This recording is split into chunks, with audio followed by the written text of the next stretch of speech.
This is the original iPhone released on June 29th, 2007, and this is the latest iPhone XS released on September 22nd, 2018. A lot has changed about the design of the iPhone since the original. Instead of featuring a metal back with plastic on the bottom for the antenna, it now has a full glass back with metal on the sides. It no longer has this chrome ring around the display. Also, the top and bottom bezels are much slimmer, being the same size as the side bezels. The speaker is now in a notch in the display, and the home button has been replaced with a swipe up gesture.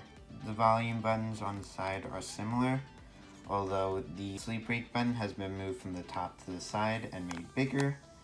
The SIM tray has been moved from the top to the side and made smaller, since now it is a nano SIM instead of a mini SIM, and the headphone jack has been completely removed, although the headphone jack on the original iPhone only worked with Apple's earbuds. The 30-pin dock connector has also been replaced with the smaller and reversible lightning port. There is definitely a noticeable difference between the display on the original iPhone and the display on the iPhone XS.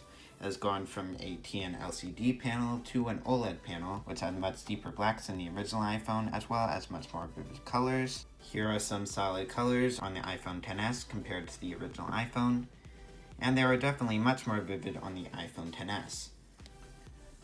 It also comes with noticeably better viewing angles.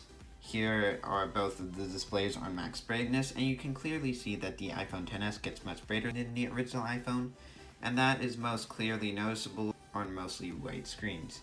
Here they are compared on the home screen. The iPhone XS also comes with a display resolution of 1125 by 2436 compared to the 320 by 480 resolution of the original iPhone. This is a pixel density of 160 pixels per inch compared to 458 pixels per inch, and the difference is definitely noticeable. Although the iPhone XS's pixel density is not as high as its competitors, you can clearly see that it's much higher than the original iPhones when they are held side by side from the same distance.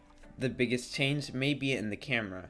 This is a picture taken on the original iPhone, and this is that same picture taken on the iPhone XS. The iPhone XS has a much sharper image than the original iPhone, and that is probably mostly due to the fact that the original iPhone did not come with autofocus, which meant that it couldn't focus, whereas the newest iPhone could. The camera was also only 2 megapixels compared to 12 megapixels on the latest iPhone, and it had a much narrower aperture of f2.8 compared to f1.8.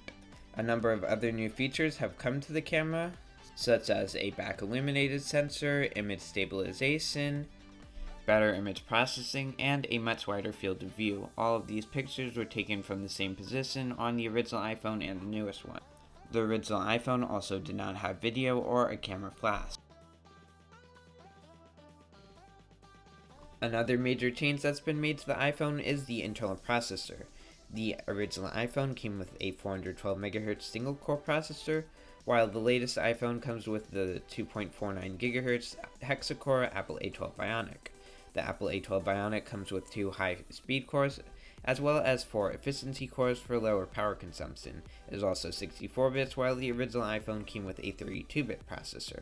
The iPhone XS comes with 4 GB of RAM, while the original iPhone only came with 128 megabytes, which allows the latest one to support multitasking, which the original one did not support. The iPhone XS is available in 64, 256, and 512 gigabytes of storage, while the original one was only available in 4 or 8 gigabytes of storage at launch.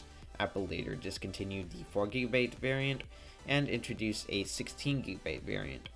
I cannot do a battery test between the iPhone XS and the original iPhone because the original iPhone is much older and has been charged many more times.